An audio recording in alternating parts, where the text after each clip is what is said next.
உலகின் ஒரே பகுத்தறிவு நாளேடாம் விடுதலையில் வந்துள்ள இன்றைய செய்திகளை பார்க்கலாம். மதம் ஒற்றுமையை வளர்க்கிறதா? வடகலை தென்கலை சண்டை சந்தி சிரிக்கிறது. சண்டையை தீர்த்து வைக்க உச்சநீதிமன்ற முன்னாள் நீதிபதி மத்தியஸ்தம் செய்ய உச்சநீதிமன்றம் உத்தரவு. 100 நாள் வேலை திருத்த சட்டத்தை ரத்து செய்ய கோரி நாசிக் நகரிலிருந்து மும்பை நோக்கி 40,000க்கும் மேற்பட்ட விவசாயிகள் பேரணி. ஒன்றிய பாஜக அரசின் மெத்தன போக்கால் அமெரிக்காவை நோக்கி ஓடும் இந்திய AI ஸ்டார்ட் அப்கள். நவீன சாமியார்களின் புதுவகை மோசடி என்ற தலைப்பில் இன்றைய தலையங்கம் இடம்பெற்றுள்ளது. இன்றைய சாமியார்கள் நவீன கார்ப்பரேட் மோசடிக்காரர்கள் தொழில்நுட்ப சொற்களை பயன்படுத்தி படித்தவர்களையும் பாமரர்களையும் பணக்காரர்களையும் ஏமாற்றி வருகிறார்கள்.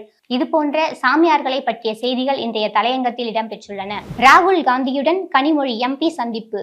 திமுக காங்கிரஸ் கூட்டணி குறித்து ஆலோசனை. இந்தியாவின் மிக தூய்மையான நகரமாக தொடர்ந்து 7 ஆண்டுகளாக முதலிடம் பிடித்து வரும் மத்திய பிரதேச மாநிலம் இந்தூரில் அசுத்தமான குடிநீர் விநியோகத்தால் பொதுமக்கள் உயிரிழந்து வரும் சம்பவம் பெரும் அதிர்ச்சியை ஏற்படுத்தியுள்ளது.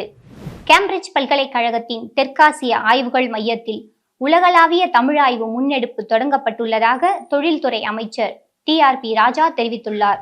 UGC புதிய விதிமுறைகளை எதிர்த்து பார்ப்பன அமைப்பை சேர்ந்தவர்கள் ஆயுதம் ஏந்தி போராட்டம் நடத்தினர்.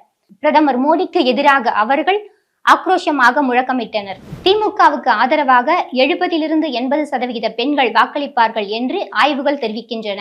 வாக்காளர் பட்டியல் சிறப்பு திருத்தம் தொடர்பாக இந்திய தேர்தல் ஆணையத்தை சந்திக்க மேற்கு வங்க முதலமைச்சர் மம்தா 15 பேர் கொண்ட திரிணாமுல் காங்கிரஸ் குழு பிப்ரவரி 2ஆம் தேதி சந்திக்க முடிவு.